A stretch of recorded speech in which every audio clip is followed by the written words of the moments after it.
Saya naik set. Begitu satu langkah, 3 langkah, itu di depan pintu berdiri, mukanya hancur. Saya pingsan. Saya duduk sambil mata saya merem-merem ayam lah istilahnya. Di pundak saya kayak ada, gini-gini pundak saya nih. Nepak gitu ya? Ya, begitu saya nengok, itu kagak balik, saya di situ aja ngeliatin dia aja. Muka saya nggak bisa balik. Itu di samping saya, itu bener-bener jelas itu pocong.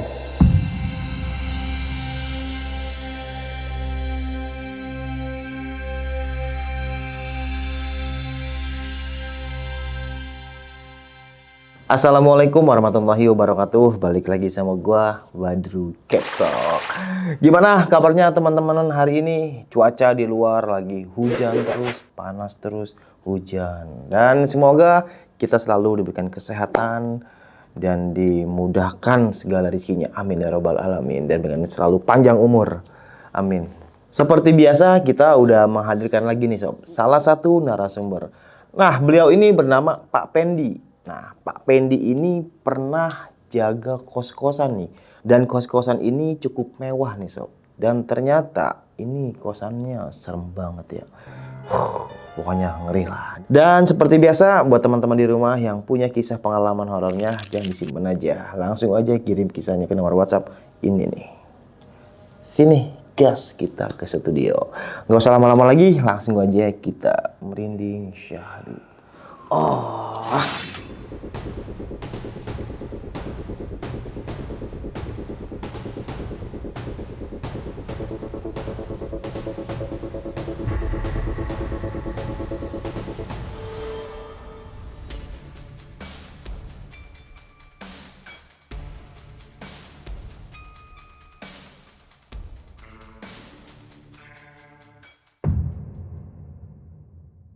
Gimana nih Pak Pendi, kisah pengalamannya nih Pak? Jadi gini Bang Badru, pada tahun 2001 ya, itu kan rumah dibeli sama dia. Oke. Lalu dibangun bikin kos-kosan. Nah si bos itu bilang yang kerja ini orang sini aja. Nah terus datanglah ke rumah, kabarin gini bla bla. Nah yang kerja itu ada 4 orang, saya, Jainal, Isman, sama Astuti.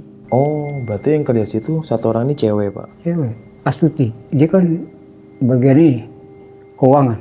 Udah gitu kan, udah mulai tuh aktif tuh. Kita udah mulai beraktivitas. Kosan itu Bang Madun ada 4 lantai. Dalam satu lantai ini ada 12 kamar. Saya udah mulai masuk malam tuh. Nah karena kawan saya masuknya pagi. Si bos bilang kamu masuk malam aja. Karena kamu kan matanya kuat kalau malam, dia bilang. Kuat begadang. Oh siap bos. Ya udah saya pulang. Berarti di situ ada sip-sipan ya Pak ya? Ada. Nggak mungkin saya tiap hari. Itu Bang Madrun ada 2 sip. Masuk jam 8, pulang jam 8. Aplusannya jam 8 pagi. Giliran saya nih masuk jam 8 malam. Saya tuh kalau masuk absen. Nah setelah absen saya cek dulu. Dari atas baru ke bawah. Semua lorong-lorong saya cek. Berikut pun kamar. Nah sekiranya kamar itu kosong, kotor atau apa, kita bersihin dulu.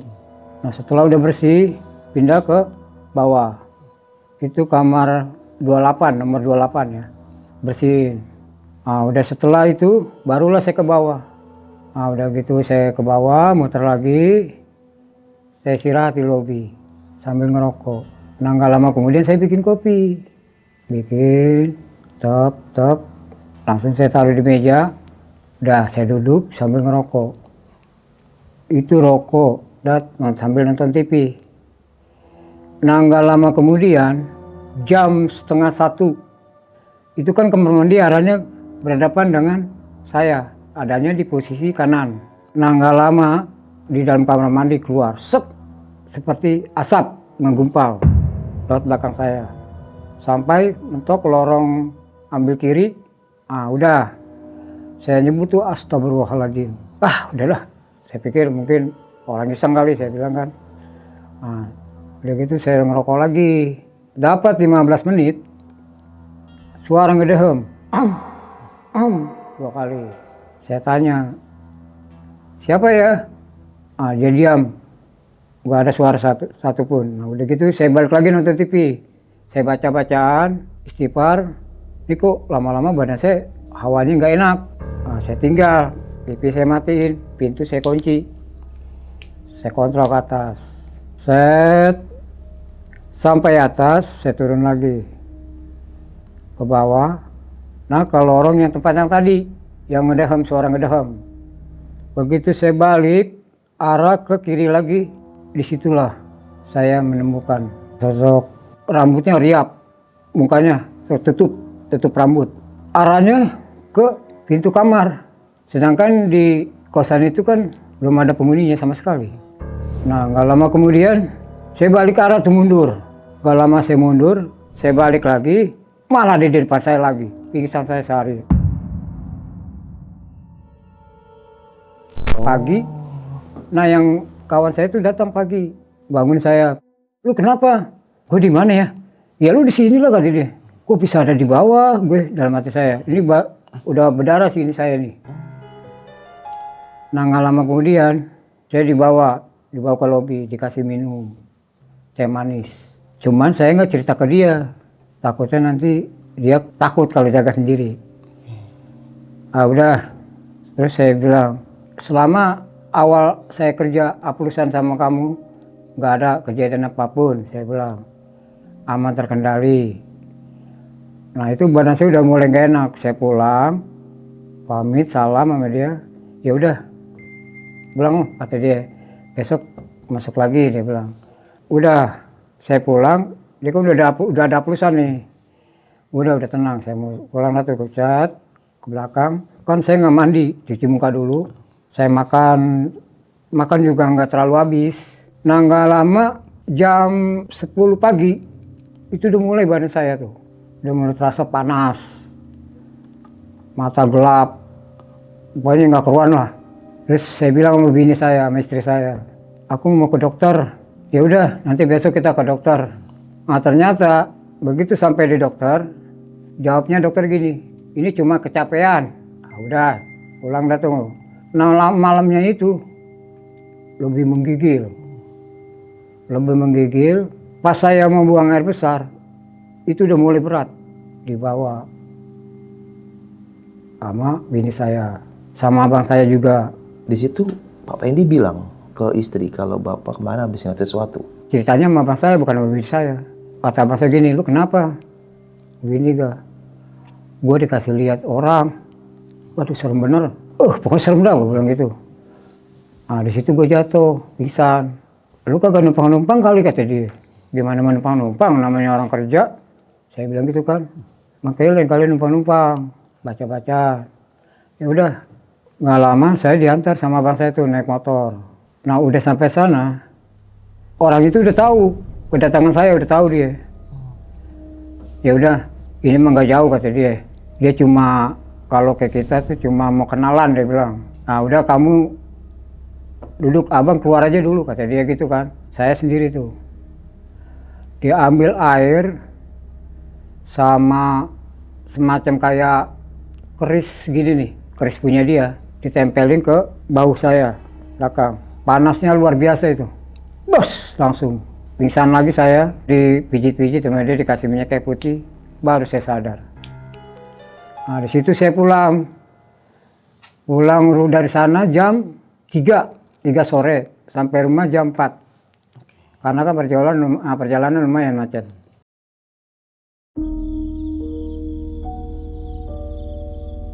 Besokannya malam, saya udah mulai masuk tuh, udah masuk kerja lagi. Nah nggak lama saya masuk, itu udah ada penghuni 2 orang. Pak Pendi, ini ada penghuninya 2 orang ya, lantai 3, dia bilang, lantai 3, kamar berapa? 08 sama 06, dia bilang, oke, mana saat terimanya? Ini Pak Pendi, saya lihat, saya cek, ya udah, sekarang silakan kamu mau pulang. Nah udah gitu saya cek, saya absen, masuk jam 8, itu jam 8 sampai jam 10 tuh biasa-biasa, belum ada apa-apa itu, biasa. Seperti itulah, biasa. Terus saya naik ke atas, nggak lama kemudian tuh dia manggil saya, "Bang, maaf bang," dia bilang, "Abang penjaga sini?" "Iya," saya bilang. "Itu cewek loh, gadis." "Pokoknya apaan bang?" Dia bilang. "Ya apa aja lah, tunggu ya saya keluar," dia bilang. Dia beli di warung rokok 2 bungkus, saya sebungkus, dia sebungkus, ngobrol bla bla bla. Nggak lama, "Sorry ya, saya mau cek atas dulu," dia bilang. Saya bilang gitu kan. "Oh iya silakan, ntar balik lagi bang ya," kata dia. "Ah ya," nah, saya cek ke atas. Pas sampai di atas, saya mutar dari ujung ke ujung, cek kamar mandi, toren, takut penuh kan luber bahaya. Nah, ternyata kan aman. Saya duduk lagi dulu sekejap. Saya duduk, balik lagi turun bawah. Nah, saya turun bawah itu anakku sudah masuk. Nah, saya turun lagi ke bawah. Sampai di bawah basement, duduk saya bawah, lihat mesin, aman. Toren pun juga, atas bawah kan toren ada. Bawah masih aman.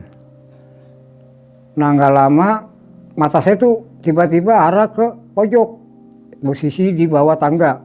Kok seperti kayak anak kecil, manggil-manggil, "Bang, bang." Terus saya bilang, "Oh anak kecil malam-malam ada di sini, ngapain?" Dan saya, sedangkan di sini penghuni cuma 2 orang, ada gadis malah. Saya bilang gitu kan. Bodoh lah. Nah di bawah itu sampai jam 3:30 pagi, saya cek lagi ke atas. Nah ternyata aman juga, nggak ada apa-apa, nggak ada ngaruh apa-apa. Nah udah gitu saya balik lagi ke bawah. Pas jam 4:30 mata saya udah mulai ngantuk. Saya rebahan di lobi, di bangku, saya duduk sambil mata saya merem-merem ayam lah istilahnya. Di pundak saya kayak ada, gini-gini pundak saya nih. Nepak gitu ya? Iya, saya nengok, waduh. Waktu saya bangun, sampai kaget saya. Astagfirullahaladzim. Udah gitu kan, saya bilang, "Ini siapa lagi yang nyoel?" Ah udah gitu udah saya ngeroin. Saya pindah posisi. Tadi saya di tengah, pindah ke tengah, bangku tengah. Ah udah gitu udah saya duduk situ nyender. Nggak lama kemudian, seperti kayak orang ngelempar sendal. Tapi di sendal itu nggak ada. Begitu saya cek sendal nggak ada. Tadi kayak ada sendal dilempar, tapi sendal itu nggak ada. Saya balik lagi. Pokoknya berani nggak berani saya balik lagi lah. Nah, pas sampai 5:30 itu saya udah aman. Udah tenang, astagfirullah. Udah pagi. Nggak lama jam 7. Jam 7 saya ngepel dari atas ke bawah. Udah ngepel. Jam 8 kurang 5, rekanan datang tuh aplusan.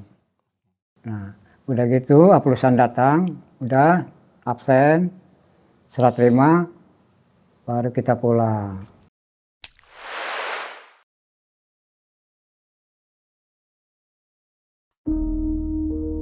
Udah mulai 1 bulan, itu udah penuh bangsa 18 kamar lah. Nah di situ saya masuk jam 8 juga, seperti biasalah, hari-hari rutin. Duduk, ngepel dulu, setelah ngepel, baru saya santai. Itu kan kalau ngangkat-ngangkat itu kan 2:30 lah. 2:30 tuh saya udah harus kelar semuanya itu. Nah, nggak lama kemudian, 2:30 lah. Nah, saya naik ke atas, dari bawah dulu nih saya ambilin, set, lengkar sampai gang, naik ke atas lagi.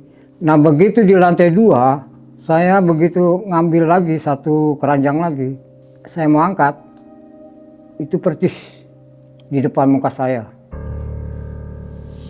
Mukanya serem, rambutnya kayak seperti malampir lah, serem pokoknya dah. Nah, jatuhlah saya di situ. Nah, setelah jatuh, pagi saya dibangunin sama anak kos itu. "Pak, bangun. Kenapa tidur di sini? Bangun belum?" Saya bilang, "Oh, kok saya di sini? Waduh, pakaian berantakan nih dalam saya nih." "Abang pingsan ya?" Dia bilang. "Iya. Cuman saya nggak ngucapin kata-kata yang seperti semalam saya lihat, enggak.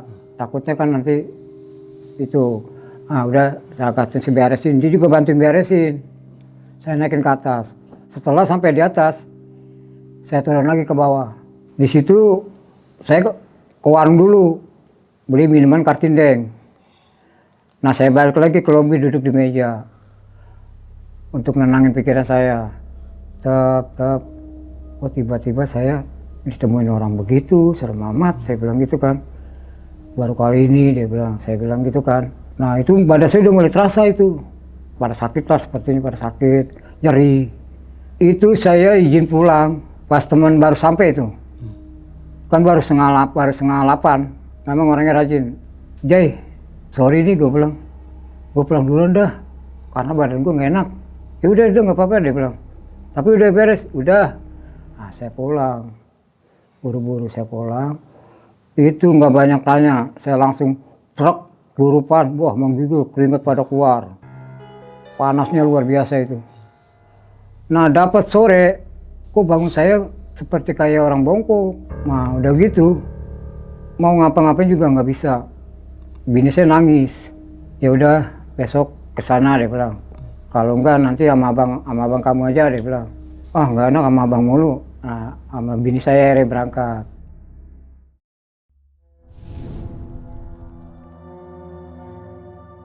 Pas sampai di sana, siapa yang sakit? Ini Pak, suami saya dia bilang. Pulang kerja tiba-tiba seperti ini. Dipeganglah badan saya. Wah, ini kalau lama didiemin bisa bahaya dia bilang. Bisa ngikut dia nanti. Dia bilang gitu kan. Udah tuh, kalau bisa diituin aja kata dia. Itu saya ngelawan tanpa sadar. Oh. Lawan bapak itu tanpa sadar. Mau ngapain kamu? Dia bilang. Saya nggak kenal kamu. Itu kan yang dia bilang yang bicara bukan saya. Saya nggak kenal kamu. Dasar kamu dia bilang gitu kan. Pokoknya sampai kapanpun saya tetap akan bersama dia bilang. Maksudnya sama saya. Bos, kata dia nggak bisa. Ini bukan tempatnya. Tempat kamu tuh adanya di sana. Kasihan dia punya anak, punya bini. Dia bilang gitu kan. Melawan ada setengah jam lah. Tuh.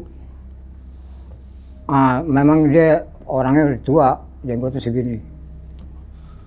Bukannya sembarang orang. Terus diambillah rokok lisong sama kopi pahit. Taruh di depan saya. Nggak lama kemudian saya minum. Diminum sama saya tuh. Rokok bukan dihisap, dimakan.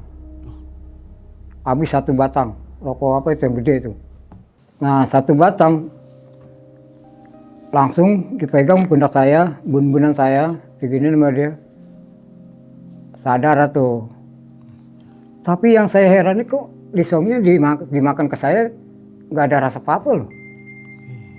Nah udah gitu kan, ya udah makasih banyak Mbak katanya bini saya.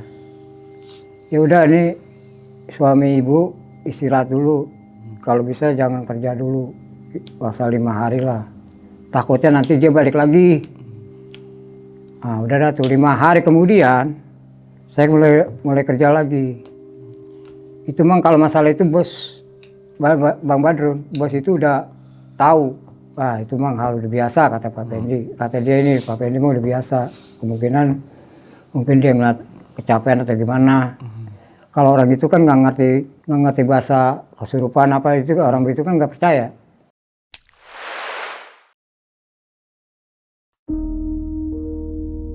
Lima hari kemudian Bang Madron, saya tuh udah mulai aktif lagi kerja. Saya masuk malam lagi. Saya nggak tahu itu pada malam Jumat Kliwon. Nah nggak lama kemudian saya santai ngopi dulu ngerokok. Jam 8:30 saya tuh udah ngecek lagi. Udah ngecek tuh ke atas. Mesin air. Nah, nggak lama kemudian saya turun lagi ke bawah. Saya mutar ke atas. Turun, bawah, muter lagi. Itu memang penghuninya baik-baik nyapa. Nah udah gitu turun ke bawah lagi, balik lagi ke lobi sambil duduk. Nah ada tuh satu keluar nyari makan. Dia belum tahu lokasi situ kan. Nanya sama saya, Bang, kalau mau nyari jajan di mana ya? Saya bilang di luar, tapi jangan lama-lama. Karena kan lumayan sepi kalau udah malam. Iya Bang, dia bilang. Gak lama kok. Nah udah itu. Begitu saya bukain kunci gerbang, dia langsung jalan. Kalau udah pulang ke sini, kamu gedor-gedor ya? Iya. Nah udah gitu gak lama pulang, saya bukain lagi. Naik ke atas dia, saya duduk lagi di bawah. lobi. Nah begitu saya duduk di bawah, itu ada seperti suara orang jalan. Gak lama dia masuk, seperti ada orang jalan. Prak, prak, prak, prak. Saya bilang, kok yang tadi kan udah masuk, ini suara siapa lagi? Saya bilang. Saya tanya siapa ya? Saya bilang gitu kan. Gak lama kemudian, wah udah gak ada lagi. Udah itu saya penasaran. Saya paranin, oh nggak ada orang. Nah udah, saya balik lagi ke atas, ke lobi itu. Nah setelah sampai di lobi, itu udah mulai tuh saya ngambil pakaian jam 2:30. Pokoknya saya kalau ngambil pakaian itu jam 2:30. Saya ambilin, saya ke lantai atas. Nah udah gitu saya balik lagi ke bawah, jam 3:30. Saya ke basement, sambil nyikat lantai. Nah setelah saya nyikat lantai, itu kan ember sabun saya taruh di samping. Tiba-tiba dipindahin. Dipindahinnya di bawah tangga. Saya emang kelabakan nyariin. Batu ada di situ. Dan mati saya ini sialan siapa sih dia ngerjain? Saya bilang gitu kan. Ada orang nggak mungkin. Begitu saya ambil, nggak tahu tuh. Belakang saya dipegangin. Itu tiga orang anak kecil. Itu dia berupa kayak semacam tapi kecil, mukanya tua, rambut putih, kukunya panjang-panjang. Yang satu megangin saya, yang satu seperti mau nyakar gitulah. Di situ saya kalang kabut, lari ke atas. Sampai di atas, saya balik lagi ke bawah. Dipegang kaki saya, jatuh nyungsruk. Di situ saya pingsan.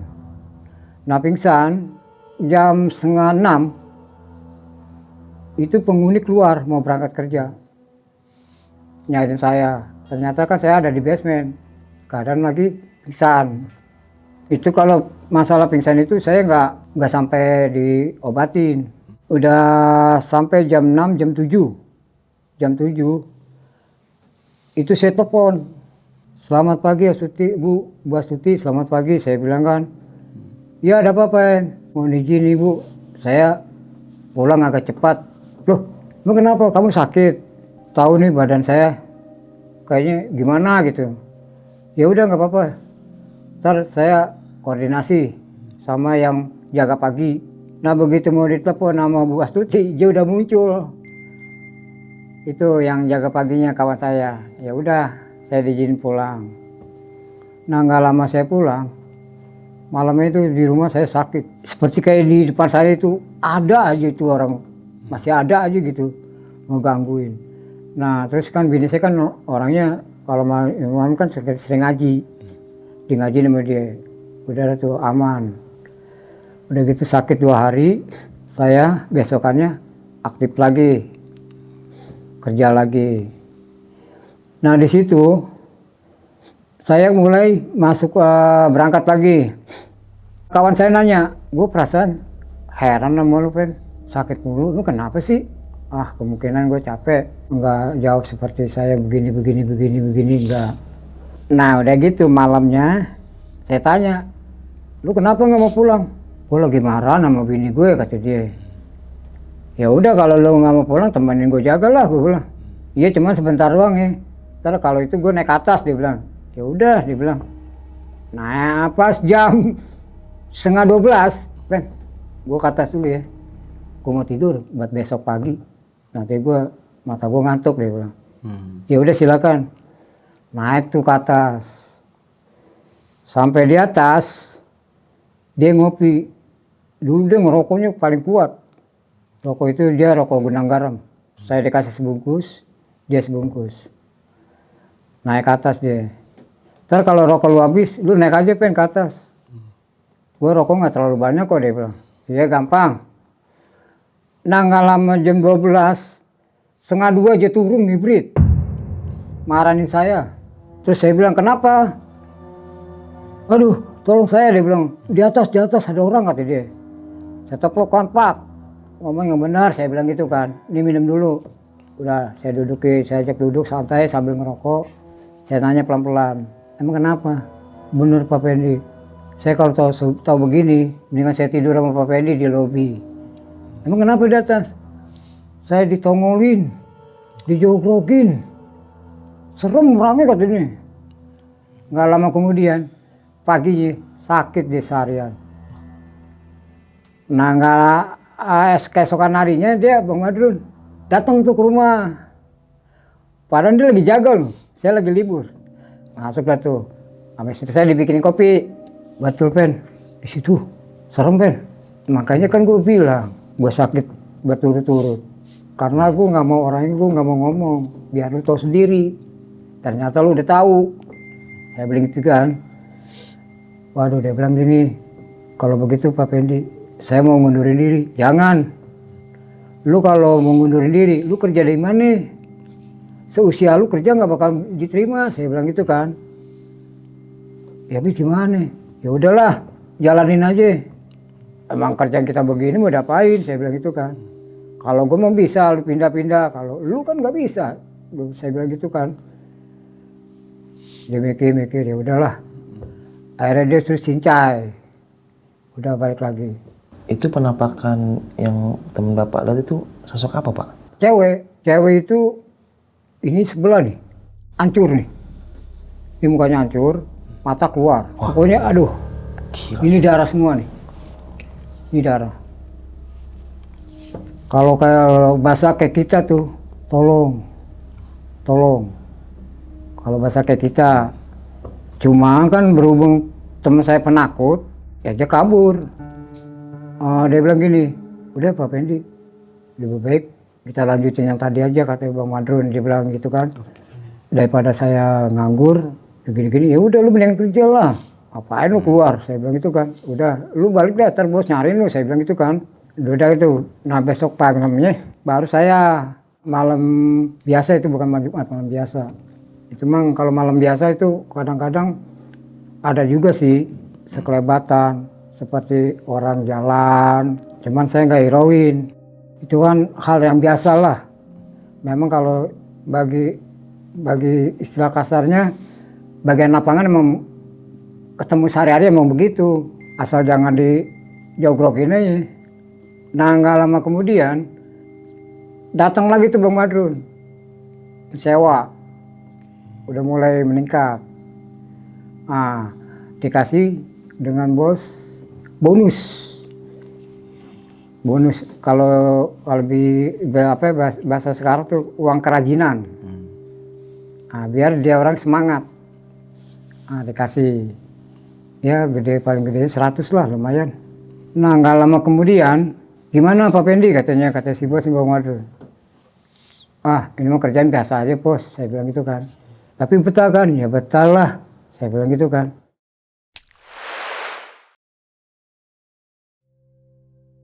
Nggak lama dapat 5 bulan Bang Madrun, bikin banyak penghuni, bikin aneh.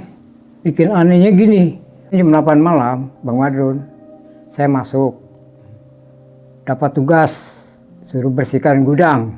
Kawan saya bilang, Pak Pendi nanti malam kamu bersihin tuh gudang yang lantai 2. Wah, ini sih kayaknya dalam hati saya. Dia lagi nih dalam hati saya nih. Udah, langsung saya bersihin tuh hari juga. Sampai kelar mau jam 4 lah, subuh.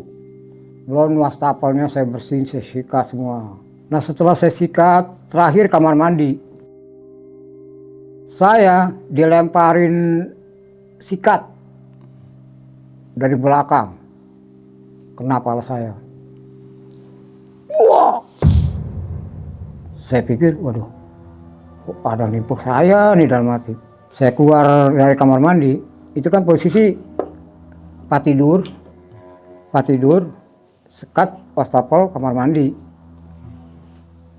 Nah begitu saya keluar dari kamar mandi, itu dipan kan udah ada bantal. Itu bantalnya bergerak. Kayak orang nggak bisa tidur kan, bantal dibolak-balik tuh. Nah kayak begitu, saya lari, terbirit-birit. Nah nggak lama saya lari, saya turun ke bawah tuh, duduk lagi di lobi. Saya bersihin lagi jam 6 subuh. Saya rapi-rapi semuanya. Udah kelar, balik lagi ke lobi. Pas setengah 8, Udah, saya duduk dulu minum teh manis. Karena kan di depan ada kantin. Nah, dari gitu saya pesan nama kantin itu namanya Ali. Li, bikinin teh manis dong. Iya bang, nanti saya bikinin. Bikinin sama dia. Teh manisnya kan hangat. Saya minum teh manis. Bang kenapa bang? Kok kayak ngos-ngosan? Enggak Li, mungkin kok kecapean kali. Saya bilang gitu kan.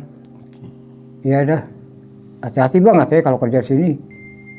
Iya, sebelum itu kan saya udah tahu, saya bilang gitu kan.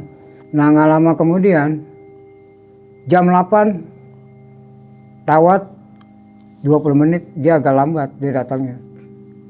Udah datang tua perusahaan, selesai datang, saya pulang, serah terima.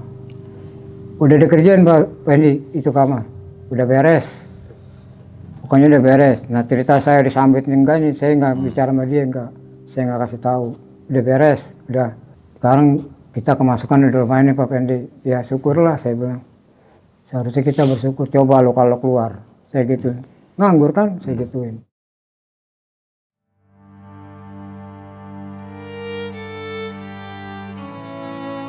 Sebulan kemudian saya masuk. Biasa kan kalau saya masuk kan absen, kopi dulu. Saya tuh kopi nggak pernah ketinggalan, kopi.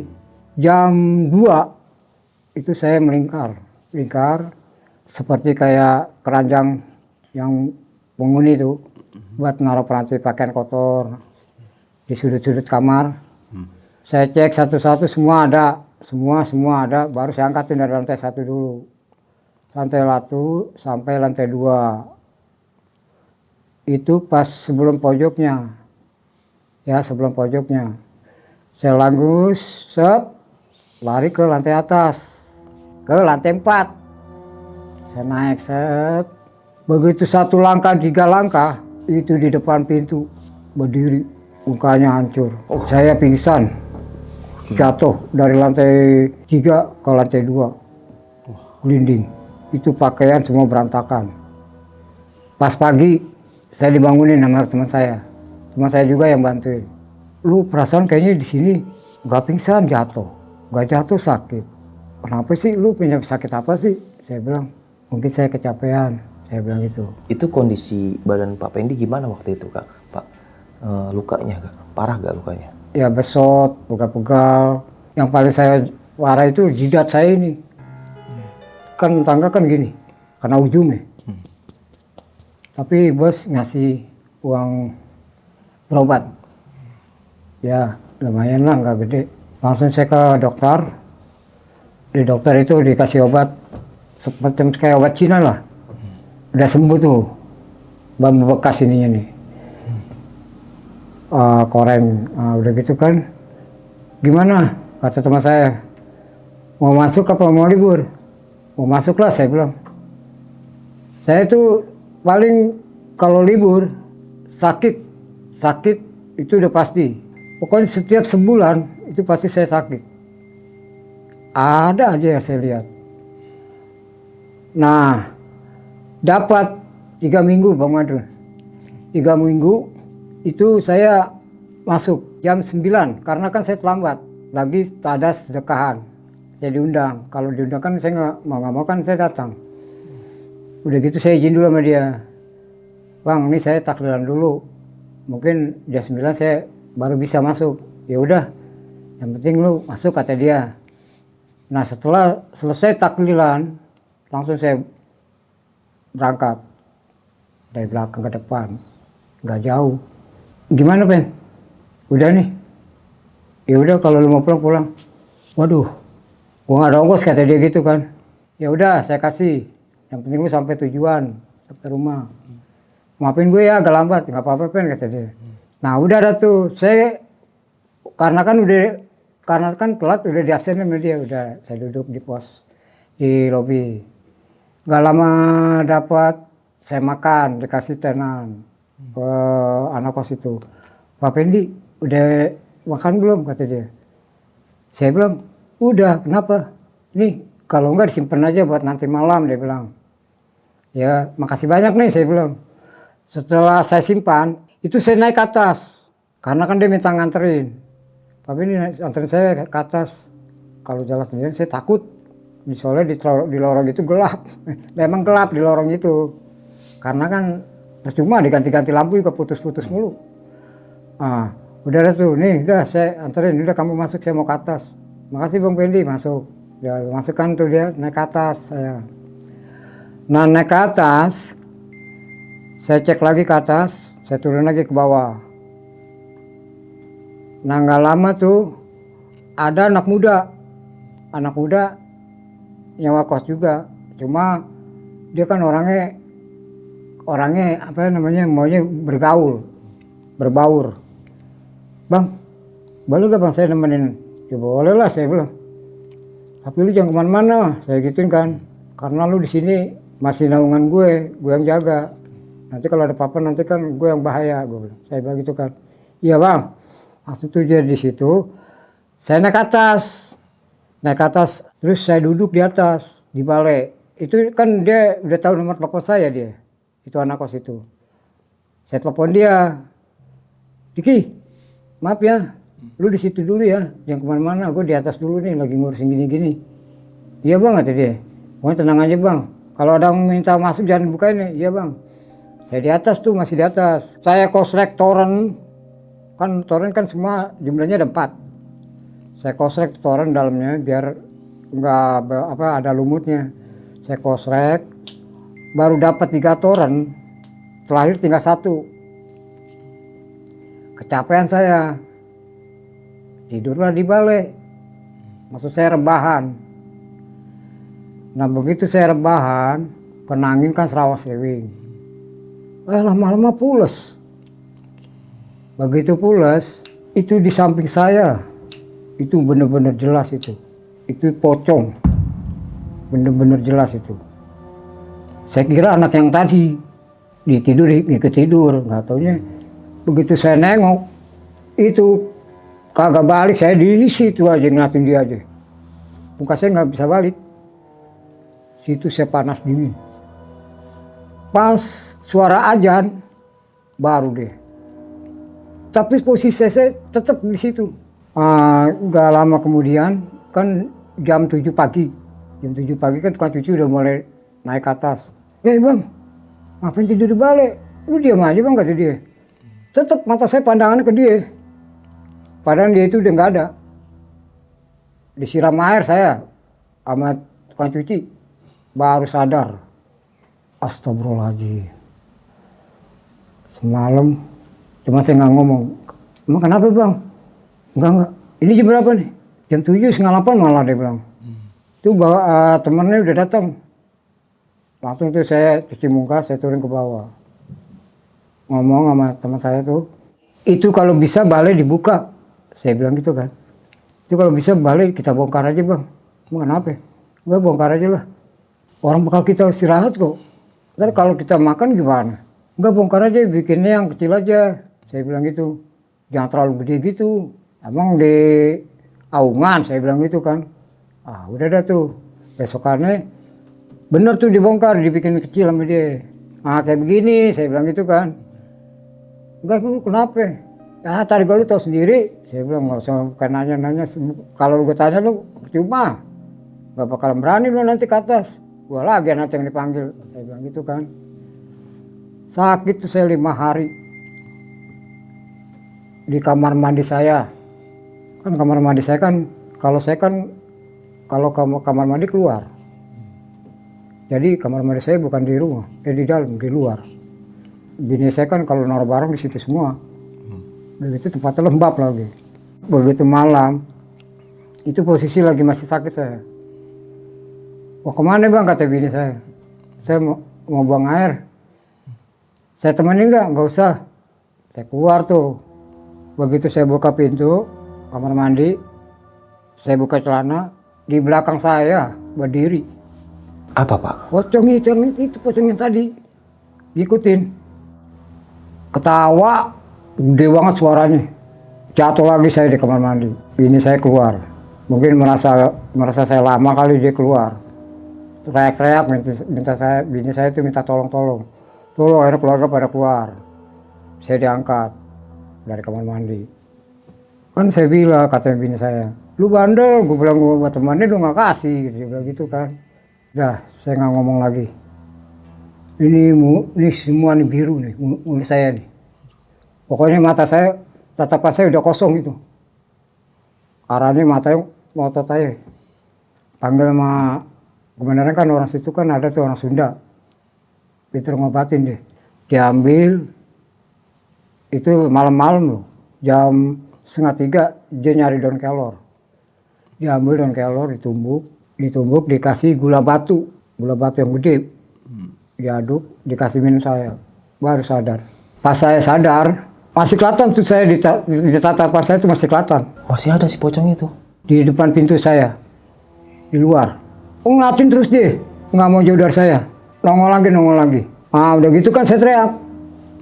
Bini saya namanya Alimah, lu jangan kemana-mana, lu pokoknya di gua aja dah. Lu kenapa? Pokoknya gua mau peluk lu, dia bilang. Kata saya nih, pokoknya gua mau peluk lu.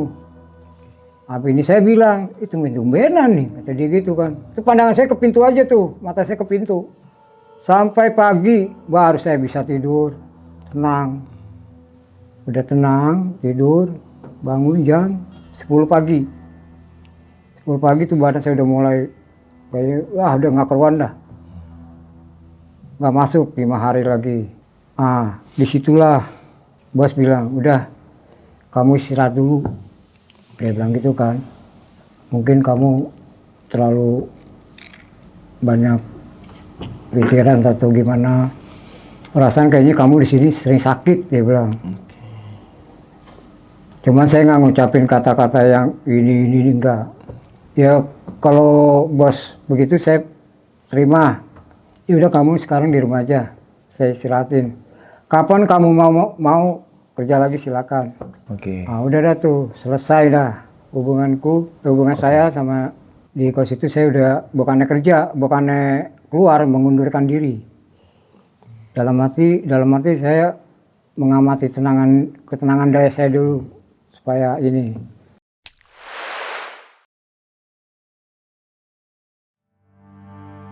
Dapat 3 bulan bos nelfon lagi ke saya. Assalamualaikum. Waalaikumsalam. Bapak ini ya? Iya. Kamu mau kerja lagi nggak? Dia bilang gitu kan. Kalau kamu nggak mau kerja lagi, ini ada yang mau masuk. Dia bilang gitu kan. Iya, tapi saya mau ngambil barang-barang saya dulu. Saya bilang gitu kan. Barang saya kan naruhnya di lantai 2. Barang seperti saya, sepatu, sendal. Saya taruh di kamarnya kosong itu. Ya udah, kamu ambil aja, dia bilang. Udah tuh, nggak lama jam 10 malam, saya datang tuh ke kosan sambil ngobrol-ngobrol sama kawan saya tuh. Ya udah, lu istirahat, kata dia, lu istirahat aja dah. Iya, gue kalau diterusin bisa bahaya, saya bilang gitu. Bisa nyawa gue melayang. Kalau lu kan sama gue beda, bukannya saya ini bukan. Pokoknya beda lah. Ya udah, nah saya naik tuh ke atas, saya cari sepatu, padahal itu sepatu ada di kolong bangku. Kok begitu saya cari kagak ada, posisi masih ada di kolong bangku, kayak dialingin gitu loh. Nah begitu saya singkap, pala, waduh. Masya Allah, pala giginya taring. Di situ lagi saya pingsan. Nah, udah sampai situ udah dibawa sama teman saya tuh pulang. Bau, ini saya temuin abang di kamar pingsan. Aduh, kan gue udah bilang, kata bini saya, jangan ke situ lagi. Akhirnya udah, makasih banyak bang, kata bini saya. Itu saya belum sadar. Akhirnya dibaca-bacain sama orang, pada dikerubung itu, bacain, bla bla bla. Sadar saya jam 3 malam saya baru sadar, jam 3 malam tuh. Saya bangun, ada apaan nih rame-rame, saya bilang gitu kan. Ada apaan tuh pingsan, di tempat yang tadi. Iya, gue lagi nyari sepatu, kagak ada. Saya sejak puncak saya belum pernah cerita sama istri begini-begini, baru kali ini. Begitu gua lagi nyari sepatu, kayaknya tuh sepatu gue dialingin. Begitu gue lihat, pala, gue bilang gitu. Makanya juga pingsan. Makanya kan gue udah bilang, kata bini saya, jangan ke situ lagi. Dia bilang gitu kan. Ya udah, mau diapain lagi?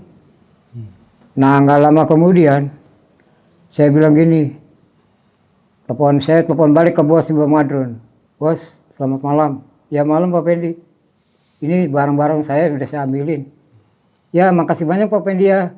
Nanti itunya saya transfer kata dia melalui Bu Tuti. Nah, saya bilang ya gak usah Mbak Bos, saya bilang. Kan saya udah dikasih. Enggak, ini kebijakan saya, dia bilang gitu.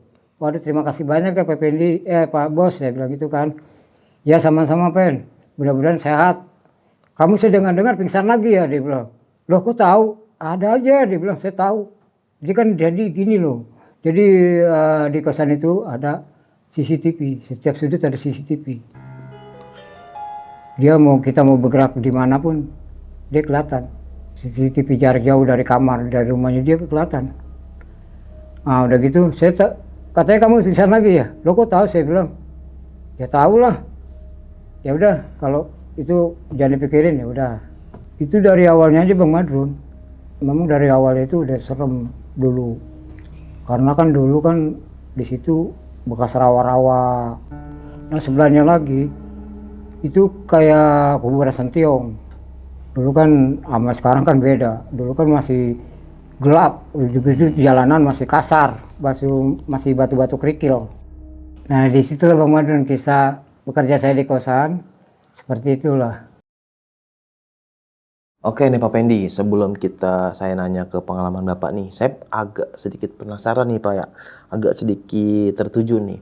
Kalau boleh tahu itu tangan Bapak kenapa ya? Ini pada saat malam Sabtu ya, kan dapat telepon dari kakak, Pen, ini besok adik kita, ponakan kita pernikahan. Mau nggak mau kan saya dipanggil untuk wali. Karena kan dia bapaknya sudah almarhum. Itu saya cuci baju dulu.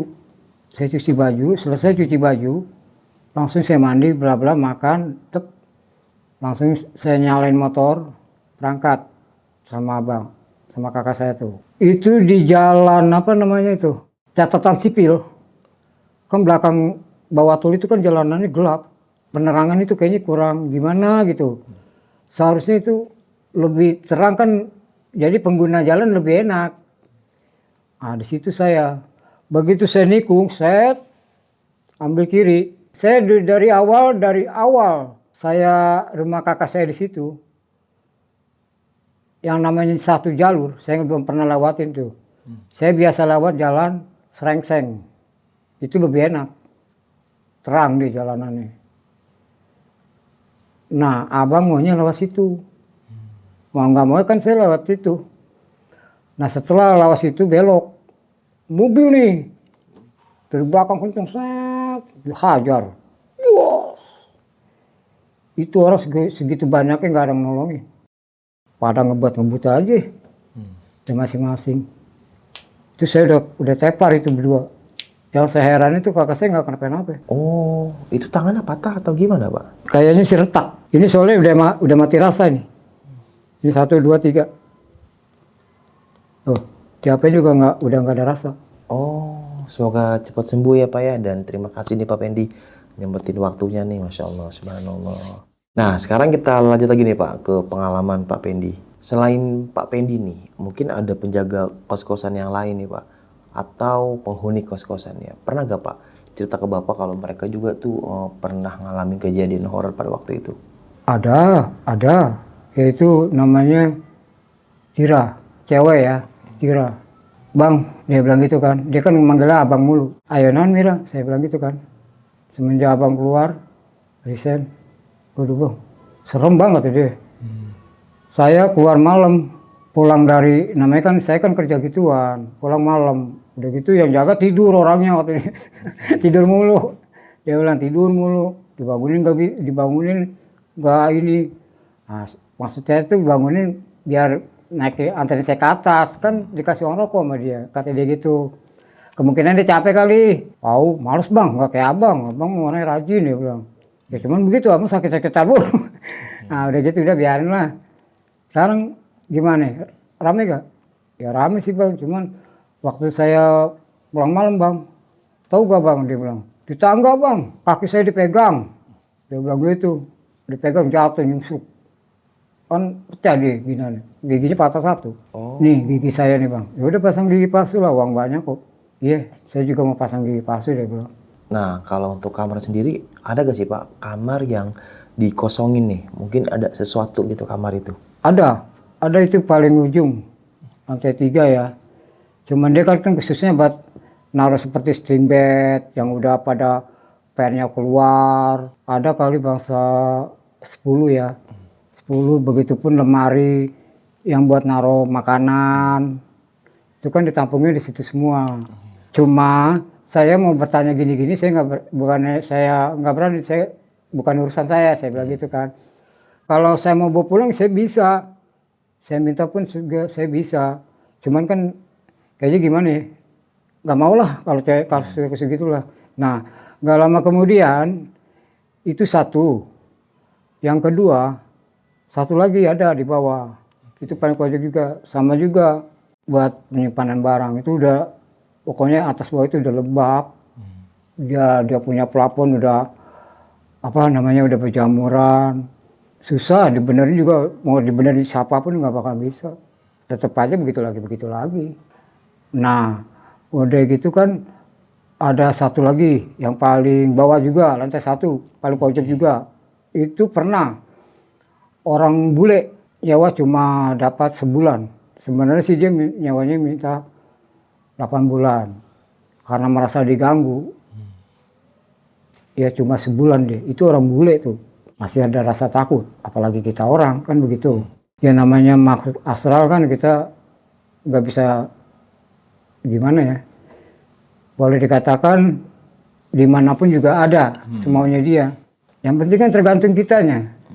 Kita jorok ataupun kita apa, ya itu udah pastilah. Kalau kita resik, nyaman, dia pun ikut nyaman, nggak bakalan kita diganggu. Nah begitu.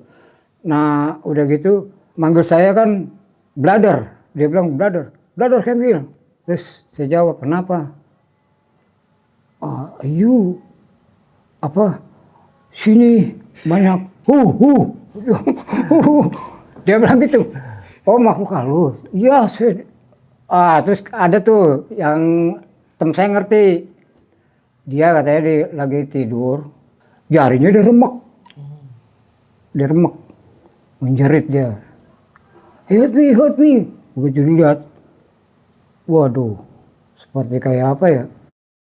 Orangnya tinggi gede, tangannya segini nih. Sebulan, nggak sampai kali. Cuma berapa itu.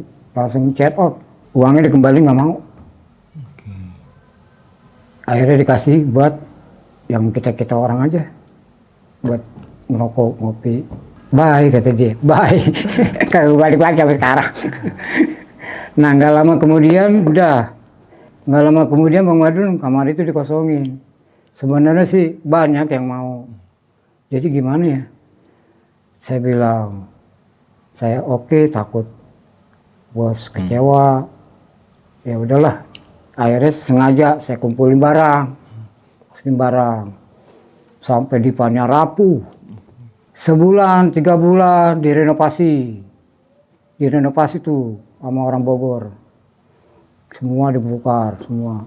Tetap aja begitu lagi. Nah, pas udah gitu, semenjak itu udah sampai sekarang udah jadiin gudang. Nah, nih Pak, Bapak pernah gak nanya ke orang sana atau orang sekitar sana, kenapa sih kok kos-kosan itu ya serem banget ya? Mungkin dulunya bekas apa gitu atau gimana gitu Pak? Itu sih keangkeran, bukannya dari dasar orang-orang, yaitu jorok, tergantung kitanya lah, jorok. Ya, kalau bang seperti membalut ataupun bang air sembarangan, dia itu merasa terganggu. Apalagi kalau kita jalan kan di lorong-lorong kan, entah dia lagi melonjor, ya kan, di tangga, apalagi dia lagi ngobrol, Nah selonong-selonong aja. Ibarat kita begini, lu lewat nggak permisi kan kita marah, kan begitu. Seperti kayak gitu bang. Nah ada orang Bima. Wah anaknya ganteng, bener bang, ganteng anaknya. Sopan sama orang. Nah ceritanya pulang dari namanya anak muda malam mingguan. Bang, pintu buka dong. Namanya kan Joni. Jun, dari mana lu? Biasa bang, habis apel nih dia bilang. Buka pintu bang, gue mau masuk. Iya, tenang gue bukain. Mobil kan dibawa mobil. Parkiran yang bawa. Dok, kunci, lu udah makan bang? Kalau lu mau beli sih nggak masalah, saya bilang gitu. Enggak, gue untuk beli enggak. Tapi gue udah ada, dia bilang, di mobil. Yuk kita makan bareng sama-sama. Makan dah tuh di kamar dia. Walaupun di lobi sepi kan pintu kalau dikunci kan udah aman. Luar kunci, di dalam kunci, di ruang tengah juga dikunci, udah aman. Nah udah gitu makan di kamar dia tuh sambil ngobrol. Wah, gue balik dulu ya. Soalnya gue mau ngontrol dulu nih. Kalau lu mau keluar ke lobi, nanti gue tungguin. Gak apa nggak saya ngantuk. Makasih banyak bang ya katanya. Ya udah saya dikasih uang rokok sama dia tuh. Saya nggak terima, tetap dipaksa sama dia. Baru satu langkah saya ke bawah, dari atas ke bawah, dia ngibrit bang. Ngibrit. Ada yang teriak di kamar mandi dia. Waduh, di situ dia ngibrit. Saya nemenin tidur dia dari malam sampai pagi. Dia pun pagi juga jam 8 nggak mau ditinggalin. Sampai dia berangkat kerja baru. Pokoknya sampai gue kelar bang, lu di sini aja. Nanti kita kalau gue udah berangkat kerja baru kita keluar. Saya temenin dari pulang kerja, dia berangkat kerja, sampai pulang kerja, saya temenin tidur. Nah mungkin Pak Pendi mau ini Pak, pesan-pesannya buat teman-teman di rumah nih yang nonton kisah pengalaman Bapak ini di rumah. Kata-kata hari ini untuk pemirsa, memang setiap kehidupan pasti ada ya makhluk astral. Ya, maupun di tangan kanan kita, maupun di hati kita itu pasti ada. Cuma intinya gini aja, kita kan sebagai manusia harus tahulah kotor, yang mana bagus, yang mana baik. Jangan sampai kita merugikan orang lain ataupun merugikan ya namanya astral kan. Dia lagi duduk entah apa, lu lempar. Kalau nggak kesurupan potong kuping gua nih. Bukan begitu pemirsa ya. Salam jumpa. Terima kasih. Assalamualaikum warahmatullahi wabarakatuh. Oke, mungkin cukup sekian kisah pengalaman yang dialami sama Pak Pendi ini. Walaupun pengalaman sudah cukup lama, tapi namanya pengalaman horor atau pengalaman yang berkesan ya, itu nggak bakal terlupakan. Gua aja masih inget nih pengalaman waktu SMP kelas 2. Itu ada teman kesurupan di sekolahan dan itu serem banget gitu. Dan itu apa ya, pengalaman yang sampai sekarang nggak bisa dilupain. Teriakannya teman yang kesurupan itu, wah, ngamuk-ngamuk sampai dia jedotin kepala ke tembok dan kita semuanya panik ya kan. Untung ada salah satu guru yang ngerti lah mungkin hal-hal kayak gitu, disadarin, dan ternyata ya orang itu agak sedikit sensitif, dan itu sampai detik ini gue nggak bisa lupain tuh hal kayak gitu. Jadi mungkin teman-teman juga ini punya pengalaman zaman dahulu gitu yang nggak bisa dilupakan, boleh dong tulis di kolom komentar. Oke, sampai jumpa di kisah selanjutnya. Wassalamualaikum warahmatullahi wabarakatuh. Dadah. Buat kalian yang punya pengalaman horor, langsung aja chat ke nomor 0877 1671 5337.